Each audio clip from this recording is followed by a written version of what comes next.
Hey there, listeners. This is your host, Trenz, signing in, and welcome to another episode of Trenz Podcast. For today's episode, I will be doing a book review of a middle grade book series by Rick Riordan. The title of this book, the very last of the series, is Percy Jackson and the Olympians, The Last Olympian. Also, follow me on my social media accounts such as Instagram at TrenzYBA, Twitter at TrenzIbanez, and on YouTube as Katrina Ibanez. Without further ado, let's begin the book review. The little summary at the back of the book. All year the Half-Bloods have been preparing for battle against the Titans, knowing the odds of victory are grim. Kronos' army is stronger than ever, and with every god and Half-Blood he recruits, the evil Titan's power only grows. While the Olympians struggle to contain the rampaging monster Typhoon, Kronos begins his advance on New York City, where Mount Olympus stands virtually unguarded. Now it's up to Percy Jackson and an army of young demigods to stop the Lord of Time. In this momentous final book in the New York Times best-selling series, the long-awaited prophecy surrounding Percy's 16th birthday unfolds, and as the battle for the Western civilization rages on the streets of Manhattan, Percy faces a terrifying suspicion that he might be fighting against his own faith. And now on to the book review portion of this episode. The title of the book is Percy Jackson and the Olympians, The Last Olympian. The author, Rick Riordan. The genre is middle grade fiction, fantasy, and adventure. There are 381 pages, and I started reading this book on August 21, 2021, and finished reading this book on August 24, 2021. I happen to have an ebook format. This is definitely a book and book series that I would recommend for reading. This is the last adventure for the Greek book series of Percy Jackson, son of Poseidon, Annabeth Chase, daughter of Athena, and Grover Underwood, a satyr. The war against Kronos and his army kicks off when Charlie Beckendorf, and Percy Jackson are on a mission to sink the cruise liner, the Princess Andromeda, containing Kronos and some of the members of his army. Charles makes the ultimate sacrifice when they both get caught by detonating the bombs they placed on the ship, knowing that there was no escape for him. Percy survives and is found by his half-brother Tyson, a Cyclops. He is brought to his father Poseidon's underwater palace, where he meets Poseidon, his godly half-brother, and Poseidon's heir, Triton, who in Greek mythology is the god of waves, calm seas, herald of Poseidon, and his father's immortal wife, Amphitrite. In Greek mythology, the goddess of the sea. Percy is then told by Poseidon to go back to Camp Half-Blood and tell Chiron that it is time for Percy to hear the great prophecy. Once Percy returns to Camp Half-Blood with the news that while they were able to destroy the Princess Andromeda, that Kronos was still alive, and they only managed to slow him down, that Charles Bunderkoff died in order to buy them some time, and addressing Chiron directly, that it is time for the great prophecy to be heard. It turns out that the great prophecy was hanging around the Oracle of Delphi's neck inside a Native American medicine pouch. The great prophecy reads as follows: A half-blood of the eldest gods shall reach 16 against all odds, and see the world in endless sleep.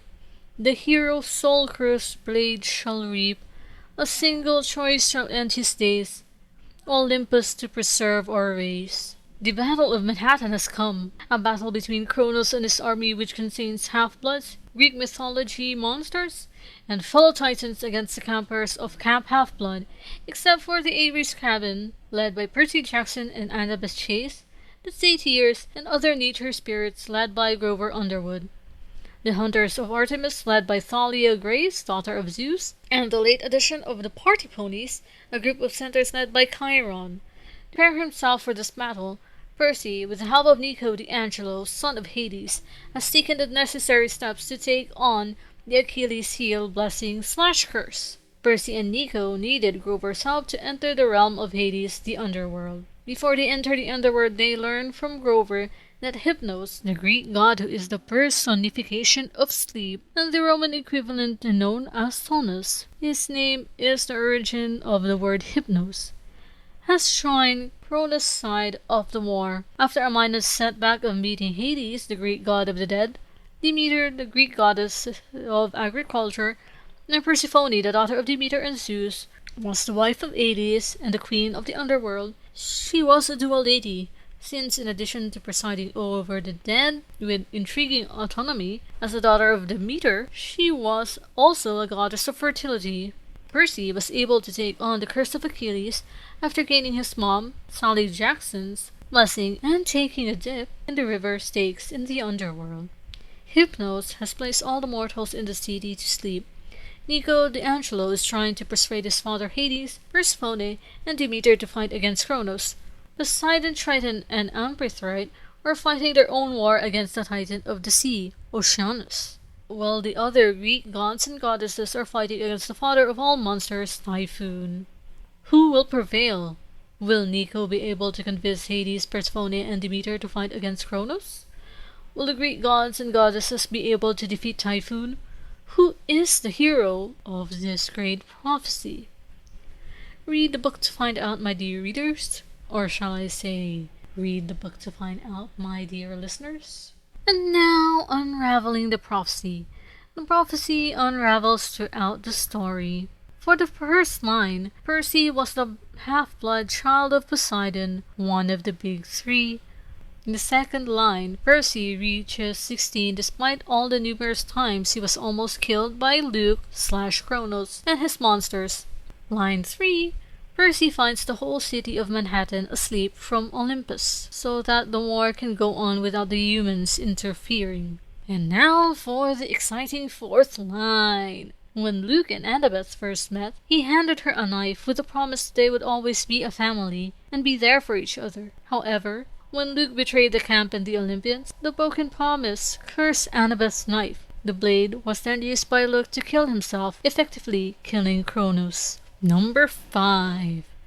Percy had to choose between giving Annabeth's knife to Luke and allow him to destroy himself, or trying to destroy Luke himself and failing, causing Kronos to burn away Luke's body as he took on his true form. Either choice would have caused Luke to die. That's really, really sad. And the sixth and final line, Percy's choice would result in either the destruction of Olympus or preserving Olympus the way it was. So, if you really want to know if Olympus was saved or not, read the book to find out, my dear listeners. Read the book to find out. And that's all for the book review for today. Hey there, listeners. That's all for today's episode of Trenz Podcast. You can find Trenz Podcast on Apple Podcasts and Spotify. Don't forget to follow or subscribe and leave a comment. And if you want to hear more book reviews and other topics, stay tuned for another episode of Trenz Podcast and keep on listening.